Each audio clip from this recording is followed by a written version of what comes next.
Transformation Leaders Podcast. And today I want to talk about our namesake, transformation. David, is it a dirty word now? Well, I don't think so. In terms of technology, we're talking about, a lot of thought leadership that really goes into a lot of these types of things. We're looking really at all aspects of technology as well as leadership. So it's a blend of the two coming together because technology is a tool, but at the end of the day, it's really about leadership. It's leadership qualities and the transformations that happen in business. They need to happen organically, but you also have to not have your head buried into the sand. And so if you implement it wrong, then I would then agree with our headline that it could be a dirty word because the perception is horrible things have happened or revenue was lost or people didn't get it, or maybe you didn't implement generative AI with a good layer of governance. And I don't know, maybe it created something that really just embarrassed you really bad. So in that case, maybe. Well, I think it's the second word in our podcast applies. Leadership, right? Absolutely. Leadership. And that's what we're here to talk about is transformation can be such a positive thing, but also a negative thing. It requires leadership, and leadership requires wisdom. And the goal here is to take the wise people and really understand how builders and innovators are changing the world around us. So, to me, transformation comes from your typical bad experience. When people say transformation, I think of the DMV walking in and saying, this is awful. Somebody can make this better. Can anybody make this better? Or, when you're on the phone with the IRS and it hangs up on you after transferring you 3 times, like, this needs to be better, So transformation is just another way of saying this needs to be better. Yeah. And when we talk about digital transformation, which is the word that you typically hear with transformation, is because digital allows a faster, highly more scalable, robust type of outcome more than anybody else. And, when you think digital transformation, David, what do you think? So for me, it means something a little bit different, having come from legal. I spent 12 to 15 years in legal. So, a lot of stuff in the legal aspect of it. And then when I moved into economic development too, as well, again, all focused in IT practice stuff. But it was really about taking the physical world and transforming it into something that the computer can understand, use, leverage. And now we're at the precipice of the next generation and the next layer of that with large language models. And this, again, going back to some of our previous shows or podcasts and even just conversations that we've had with clients, is really centered around saying, if you're putting the cart before the horse and you haven't done a digital transformation, but you want to leverage generative AI, you might be missing something in the middle. You've got this stopgap measure. Doesn't mean you can't get there. It just means the journey to get there maybe is a little bit longer. And so to me, it's really about taking the physical and making it digital so that, the business can operate, the computer can operate. We can start the automation process. We can start doing more with less, which is what every business is driving for. If you're listening to this podcast, I'm sure you have 25 initiatives in your backlog, plus what you're working on, all of them involving some level or some semblance of this. And, the only thing I can say is don't get stuck in the weeds. Always make sure you come out, pop your head out. You need to see that forest through the trees. And so, Sean, what are some of the best practices that customers can do to orientate themselves with regards to trying to understand how do I get my job done, but so that I also don't back myself into a corner a year, 2 years from now, because it's not just about digital transformation. It's about the roadmap. It's about how do I get there, and either working with a partner or, collaboratively internal with your team, setting that all up. Like, describe how some of the best practices and what companies should be doing. Yeah, I mean, for me, I think the best outcome starts with having a North Star, right? You got to have that grand poobah kind of meeting, right? The come to Jesus situation where all the stakeholders come together and say it's time for change, right? And sit down and say, okay, this is who we are. Let's look in the mirror, like, this is who we are. And then, okay, this is where we need to be. And this is when we need to be there.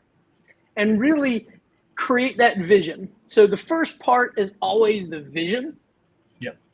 And then it's about taking leaders and enabling them, because you can't do a transformation individually. Transformation isn't a Greek mythology. Exactly. There's no Hercules when it comes down to transformation. It's a team effort. And so the North Star allows everybody to make sure they're still in the boat. You want rowing in the right direction, and you need that North Star, and you need the boat. Now, with those individual leaders, you need to divide and conquer, because again, transformation is a strategy.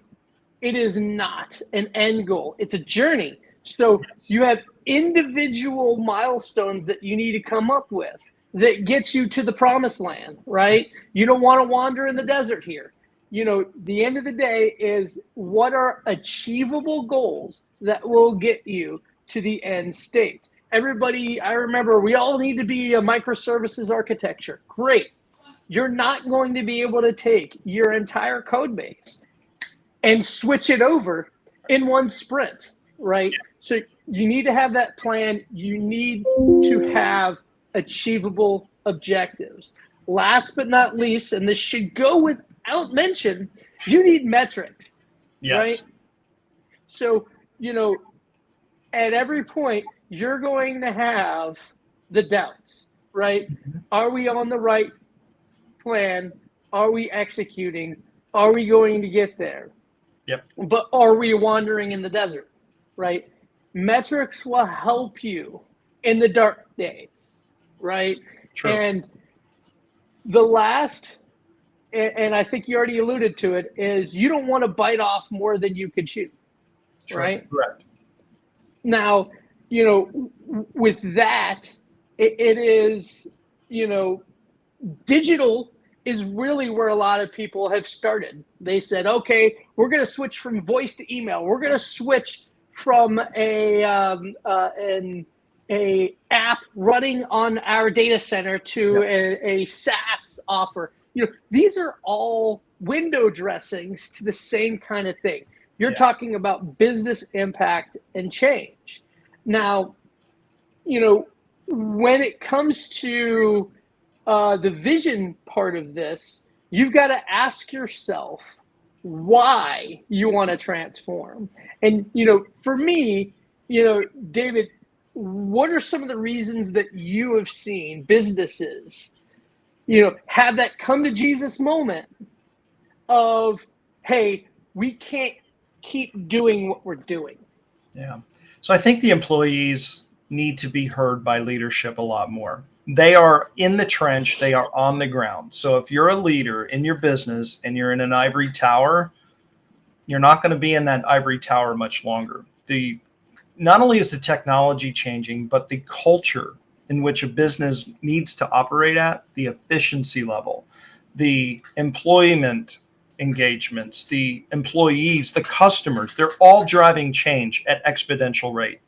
And so, you just mentioned a couple of things. And the first thing that came is this really negative connotation, but it's basically the same pig with new lipstick.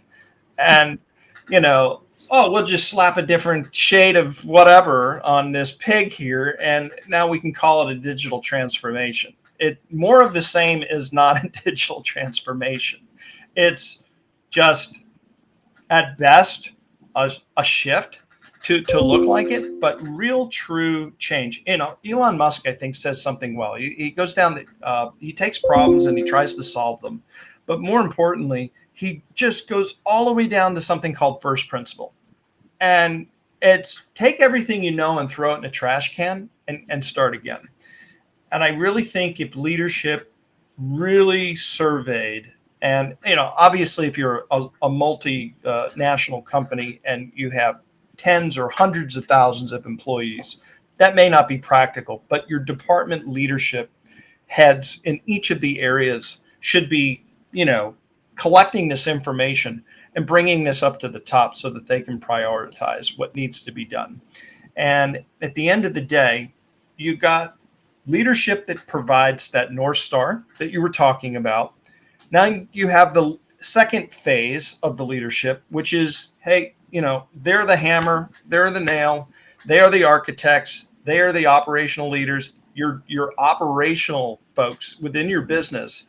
They just need to execute on that North Star, drive and push that thing down. And at that second, third tier, R&D. Fail quick, fail fast, and don't be afraid to fail. Learn from your mistakes. What's working? What's not working? Through this innovation, plus using generative AI, by simply just using it as a consultant, go very specific. Don't try to go too broad. And ask some very poignant, straightforward questions to help give you ideas. Now, that's a very generic answer, but what you should be doing, if you're doing the digital transformation correctly, identifying, and you already know this, what business you're in, because leadership knows this already, but, you know, what are my competitors doing? What am I doing? What are my weaknesses? They already have this information. So build this into like a base query for generative AI, add on all of their ancillary data. This is that regular old-fashioned digital transformation in preparation for large language models and generative AI. And then start looking for analytical insights from generative AI so that they can start to see and unfold. The key is asking the generative AI or the AI, what are the correlations? Based on what I know I'm doing well, based on know what I'm doing better, how can I improve what I'm doing well? How can I improve what I'm not doing well at? And my competitors are kicking my you-know-what in this area. Mm-hmm. Based on the available information, what is a suggested path forward? That's the 80-20 rule. Bring it back to that leadership and that executive leadership and say, okay, here's more information. Where do we go? And then let that North Star essentially unfold or redirect kind of as needed. So when it comes to not necessarily even digital transformation, it goes back to, like we were talking about earlier, leadership. I mean, I just mentioned a bunch of technologies and how to use it, but at its core, it has to be how you operate. And again, these folks that are just taking kind of a more hands-offish approach, and the people are, you know, yelling and screaming, and the customers are yelling and screaming. They're having that DMV experience, and they're going, "Argh." What are some accelerators, like the customers that we've talked to that you've experienced over the years? Like, what are some things that you've seen that really identifies the good leaders from maybe the not so good leaders? And you know, it's not necessarily to call anybody out for something, but we're all learning. We're all drinking from the fire hose. Mm-hmm. I think, you know, organically, we all should be doing what we're passionate about and what we love doing. But I know you've seen leaders that are there that maybe shouldn't be there. And there's other leaders that are there that, I mean, they're just, you know, they've filled their purpose. So Yeah. kind of talk about what you've seen over the years, about what you know that's worked, and without, you know, given any names, just kind of talk about their process and what you know that would work, and how does it apply here to digital transformations and just leadership in general. Yep. So you have in my mind, you have different types of leaders. You have the visionary leaders, right? And those get all the press. They're the Steve Jobs, they're the Elon Musks who say, here is the future, and we're going to conquer the future. Very inspiring, right? But what no one really realizes is they'll have people underneath them who are going to be the other type of leaders, which are the data-driven leaders, right? Yep. The data-driven leaders, they are the leaders that have the business metrics. They're tracking the business metrics, and they don't need faith in the future. They have facts that are driving decisions.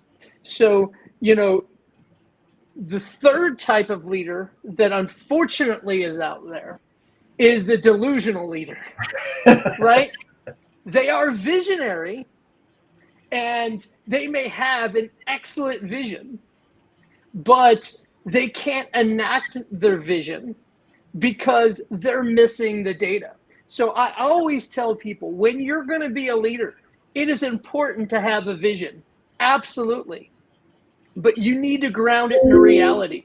You need to make it so that there's a path that the layman can walk through to get from the valley of despair into paradise, right? You need to be the shepherd. They need to be the light in the North Star. They need to provide the direction.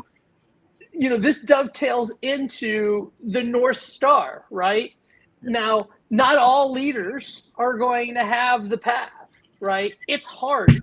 There's nothing easy about leadership nowadays, especially in technology and information technology, especially. But having the data, understanding, you talked about listen to your employees, listen to your customers, surveys, right? Data capturing. If you're not doing surveys and you're not doing data capture on your experiences, you need to put everything else aside until you can understand whatever you're going to change is going to make a positive or negative change, right? Data is something that will give you that warmth when you're cold alone in your decisions. So highly recommend being as data-driven as practical. Now, the end of the day is there are people out there who are very tactical, and they are late to the game because of how tactical they are. It doesn't make you a bad leader, right? But it makes, to me, a lot easier for a leader to be data-driven and tactical to get to the promised land quicker. It's just, you're not going to get the press of Elon Musk. Who does? Not many people own a social media platform and are a business leader like that. So besides customer surveys and besides, your typical general, touch points, how else or what is a good approach and a strategy for either a technical leader or somebody that's tactical? What should they be looking for in the data? Like, they see all of this unstructured data. Like, what are some of the steps that they should start taking? Because obviously they're going to be receiving some guidance, some requests for information or particular data points. But how do they say, okay, this is well and good, I can do this. But how do they think, what else is driving this question? What else should I provide to complete the picture? It's more than just being a leader. It's also about having foresight and almost your own North Star in your limited tunnel vision. So what should those type of smaller leaders do that are basically being delegated in the trench with their teams? How do they make this better? Yeah, I mean, number one, understanding what your company is doing in the industry that you're doing, in the geography that it's doing it in, right? Having that kind of context. I know in my day job, we do lots of strategy engagements to help navigate those crazy waters. So partnerships is an excellent opportunity, but having an understanding of who your customer base is, who your employee base, understanding things like demographics, right? You know, if you are selling to boomers and you are selling to zoomers, you better understand the difference between the two. I can tell you that my kids won't do anything than unless it's on an app, right? I come from the website experience generation. My parents, unless they can talk to a human being, they're not going to choke and provide some cash. Can I write a check? Exactly. It comes down to that. Understanding business models. Like I remember, and I started a great services company way back in the day. And then we found out that our clients and customers wanted software solutions. So we created software. And then once we started doing that and they noticed how bad the hosting model was for them to deal with, they asked for a SaaS solution, right? And everything moved from a SaaS model. My company of 15 years changed business models at least a dozen times. So going with the times, understanding where you are. Sometimes you're smart and you hit the market right. Like I know we embraced HTML4 very, very early and were rewarded for that.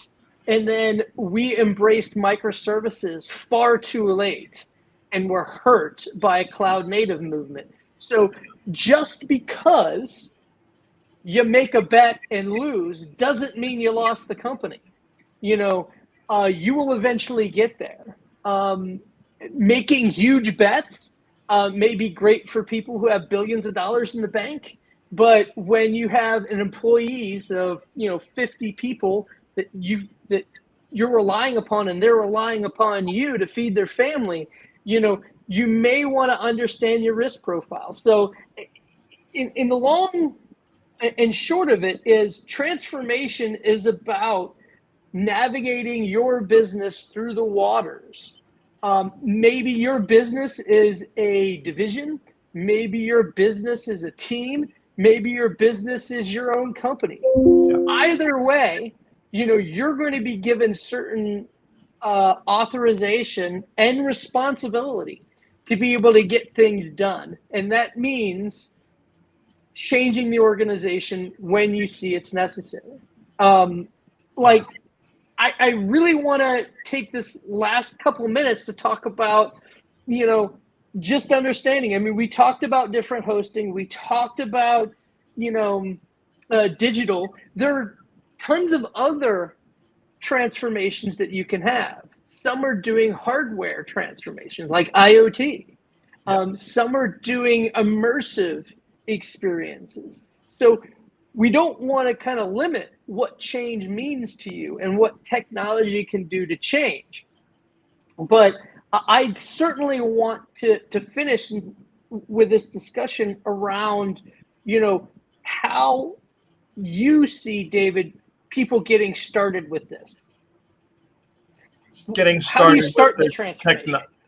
So I think honestly, it starts personally with a personal transformation, like your paradigm, your way of thinking. So there's a great author that I would recommend. It's John Maxwell or John C. Maxwell. He has a book called 360 Leadership.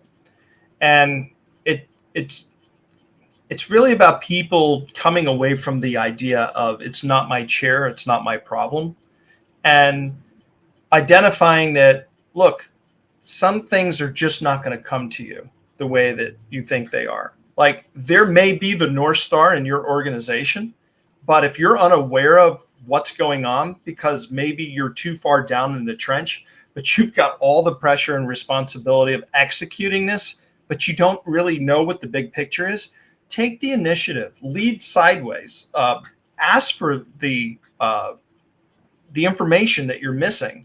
Or ask your supervisor to say, hey, listen, I'm really looking forward to doing what I need to do. can we have a meeting with your boss or our boss's boss or the leadership? I have a couple of key questions that I'm kind of stuck at, but I need that high level executive guidance. I need to see more of the direction. I need to understand where we're going so that I can do my job better. That will be not only appreciated, but it will make your boss look better too.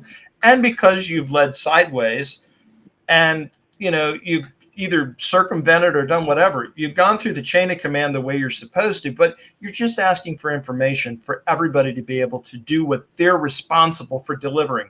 You're not going to get much resistance. So with that understanding, it's then just coming up with, I say, create an outline, try to get an outline from senior leadership, that North Star guidance. It's not going to have all of the details in the trench, but if you look at an outline, think about writing. I don't know if anybody here's an author listening, but if you've ever tried to write anything, you start with an outline and then you flesh things out piece by piece by piece. And at the end of the day, you've got a book.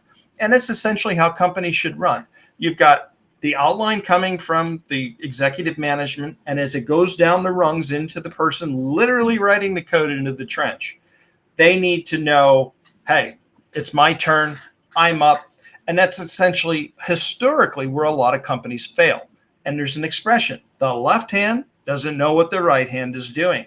And it's classified over the years as a communication problem. And it is.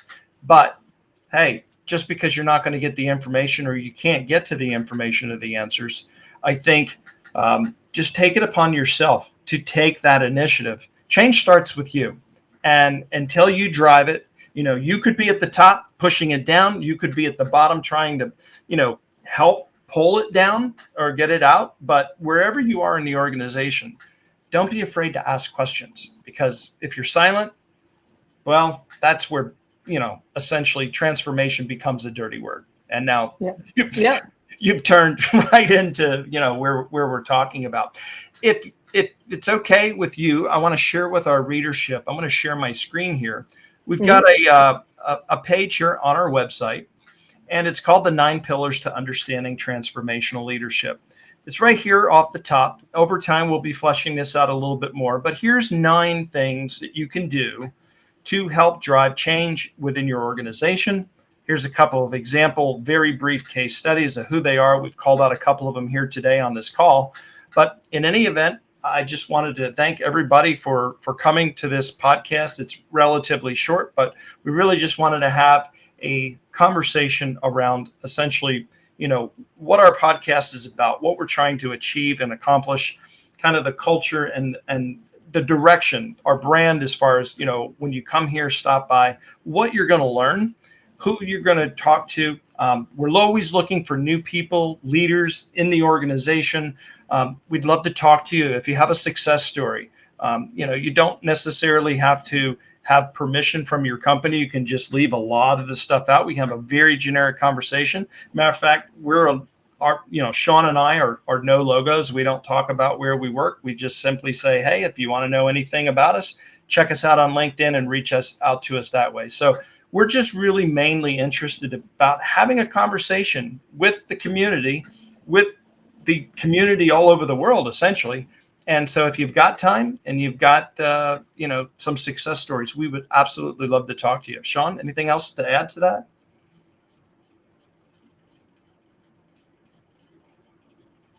I don't know if I froze or maybe you froze, Sean. Yep, I think we lost Sean. Well, in any event, thank you very much, everybody, for your time today. We'll see you next Wednesday. Have a great day. Bye-bye.